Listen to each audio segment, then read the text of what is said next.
76थि उदांस्रि सानजों लोब्बा लानानै बाक्सा जिल्ला दुलाराय बर' फरायसा आफादा लोगोआरि जोलुर बादायलायनाय गेलेदों।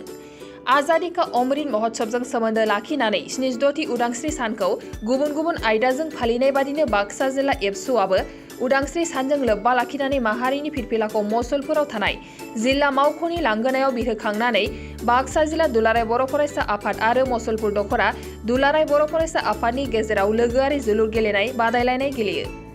बे गेलेनाय बादायलायनायाव गेलेगिरि महरै बाहागो लानानै बाक्सा जिल्ला दुलाराय बर' फरायसा आफादनि आफादगिरि उमेश दैमारी बिथाङा बुङोदि जों बयबो उदांस्रिखौ मोनदांनो हायो आरो बर' समाजाव समाज बेरेखा खामानिफोर जेरै जौ जुवा उन्दै बैसोआव हाबा जानाय खोमसि फोथायनाय दायना फोथायनाय बायदिनिफ्राय उदां जानो हायो बेखौनो बयनिसिमबो खावलायो।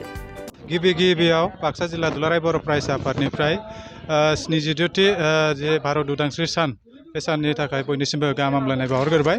दिनै बाक्सा जिल्ला दुलाराय बर' फरायसा आफादा फुंनि हाबाफारिनिफ्राय जोंनि भारतनि माहारियारि फिरफिलाखौ बिरहोनायनि उनाव जोङो जोंनि राष्ट्र संगीतखौ जे मेथाइ बे मेथाइखौ खनखांनायनि उनाव जोङो नैबेहाय मोनसे जे फ्रेन्डलि मेच मसलपुर दखरा दुलाराय बर' फरायसा आफाद आरो बाक्सा जिल्ला दुलाराय बर' फरायसा आफादजों बेहाय जोलुर बादायलायनाय गेलेदों आरो जों बिनिफ्राय बेखौनो मेसेज होनो नागिरदों जे भारतआ उदांस्रि जानाया 76थि जाबाय।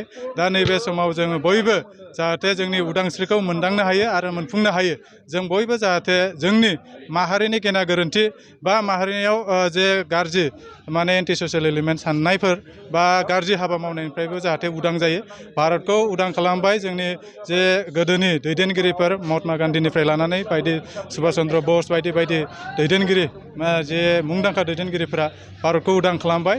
दा बे उदां भारतआव जोंनि माहारियाबो जाहाथे गाज्रि हाबानिफ्राय जेरैहाय जौ जुवा ड्राग्स जानायनिफ्राय जाहाथे उदार जानो हायो बा बिनिफ्राय उदांस्रि जानो हायो।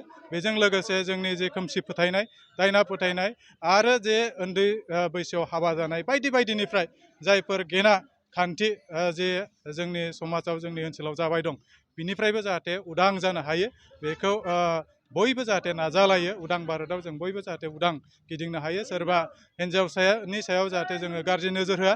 हिन्जावसायाबाबो हौवासायाबाबो बोरायबाबो बुरैबाबो उन्दैबाबो गिदिरबाबो जाहाथे बयबो उदाङै उदां अख्राङाव गिदिंलायनो हायो।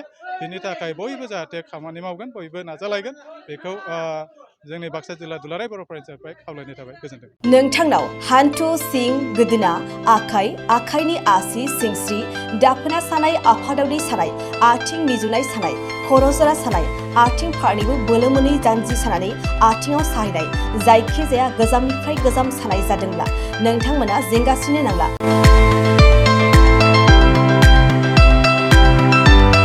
नोंथांमोननि थाखाय खम बेसेनावनो लाबोदों फिल नेचार जइन्ट पेन वेल।